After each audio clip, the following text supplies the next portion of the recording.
Ka përfunduar turneu i shahut Skënderbeu 2026, një aktivitet i zhvilluar në kuadër të projekteve Smart të Këshillit të Qarkut Korçë, ku morën pjesë 28 të rinj të moshave 12 deri në 18 vjeç nga i gjithë qarku.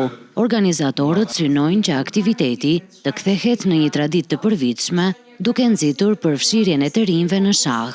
Një aktivitet që jo vetëm promovon sportin e mendjes, por edhe bashkon njerëz me pasion, përkushtim dhe respekt të ndërsjellë. Ky ka qenë një projekt në kuadër të Smart Ideve në Këshillin e Qarkut, ku profesor Arto Adili punoi për të organizuar turnesë së bashku me antarë të shoqatave sportive studentore në Universitetin Panoli. Të 28 pjesëmarrësit të këtij kompeticioni ishin nga shkolla nga i gjithë qarku.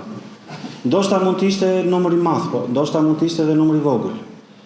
Unë ju them diçka në emër dhe të gjyqtarëve dhe në emër dhe të organizatorëve, po sidomos të gjyqtarëve, sepse të gjithë gjyqtarët bashkë me organizatorët jemi dashamirës të shahut. Ta merrni stafetën e shahut të këtij rajoni dhe ta çoni nivelin e shahut aty ku ka qenë përpara, me pjesëmarrje në kampionate kombëtare, pse jo edhe në arenën evropiane dhe botërore.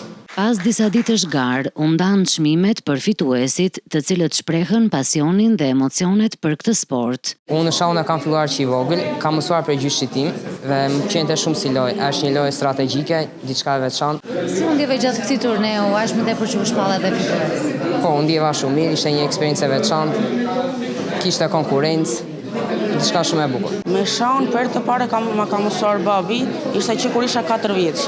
Po këto 2 vitet e fundit janë futur më shumë praktikës dhe më pëlqen ky sport sepse tregon trurin e njeriut me dhe fuqinë e tij.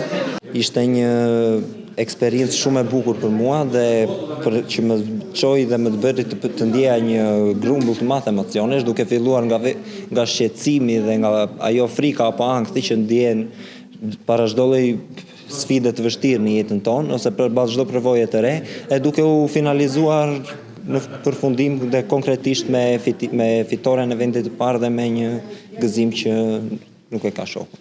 Nisma të tilla pritet të ndikojnë në ringritjen e ekipit të shahut në Korçë dhe përfaqësimin në gara kombëtare e ndërkombëtare.